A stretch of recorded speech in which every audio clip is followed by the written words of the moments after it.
म चाहिँ किन यो भिडियो बनाउँदैछु भने नि हाँसको उठ्दैछ। अहिले आएको छ नि न्यू ट्रेन्ड यो गिब्ली आर्ट। यसले मान्छेको रिलेसनसिप स्टेटस सबै खोलेर राखिदिएको छ क्या। यो रिलेसनसिपमा चाहिँ को छ भनेर यो गिब्ली आर्टले चाहिँ प्रुभ गरिदिएको रहेछ। अब रियालिटी फोटो अब रियल फोटो त हाल्नु मिल्दैन होइन, देखिन्छ। अनि गिब्ली आर्टले चाहिँ टोटली चेन्ज गरिदिँदो रहेछ नि त। को चिन्दै चिन्दैन। अनि यो गिब्ली आर्ट नगर्दा चाहिँ म मात्रै होला जस्तो चाहिँ फिल भइरहेको छ अहिले मलाई। सबको स्टेटसमा हेर्छु होइन, स्टोरीमा सबले कपल्स हालिरहेको छ, कपल्स गिब्ली आर्ट गरेर फोटोलाई एकदम यसो सोच्छु कि म पनि हालौँ जस्तो लाग्छ। तर अब मेरो त जोडी छैन, भन्नु पनि कसरी होइन।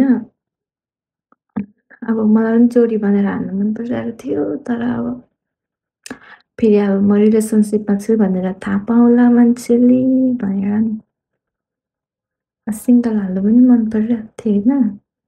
तर त्यो गिफ्टले आर्ट भन्दा त म नेचुरली राम्रो छ नि, त्यही भएर त्यो भात खाँदा खाँदा एक सेकेन्ड निस्केको भातलाई पनि त्यसले कति दामी आर्ट गरिदिँदो रहेछ क्या। कति इन्ट्रेस्टिङ है। गिफ्टले आर्ट बनाउनलाई चाहिँ कपल्सहरूले अब यस्तो गरेर धोकेर नमस्ते धन्यवाद भन्यो भने यो आङ्कुरे बाङ्कुरेहरू भएकोलाई पनि राम्रै देखिँदो रहेछ। हामी त्यही राम्रो छौँ, हामीलाई गिफ्टले आर्टको जरुरत पर्दैन। सो अनि अर्को कुरा मोस्ट इम्पोर्टेन्ट कुरा चाहिँ कस्तो भयो, मेरो साथीहरू चाहिँ नि, मेरो साथी जति पनि मेरो साथी ग्रुप छ नि, कसैले पनि बनाएको छैन क्या यो गिफ्ट आर्ट चाहिँ। अनि यसले चाहिँ के प्रुभ गर्छ भने म अनि अब लाइक अब प्लस मेरो साथीहरू सबैको चाहिँ यो गिफ्ट आर्ट नबनाउनेको चाहिँ के प्रुभ हुन्छ भने नि यिनीहरू चाहिँ रिलेसनसिपमा छैन भनेर प्रुभ हुन्छ। That's great.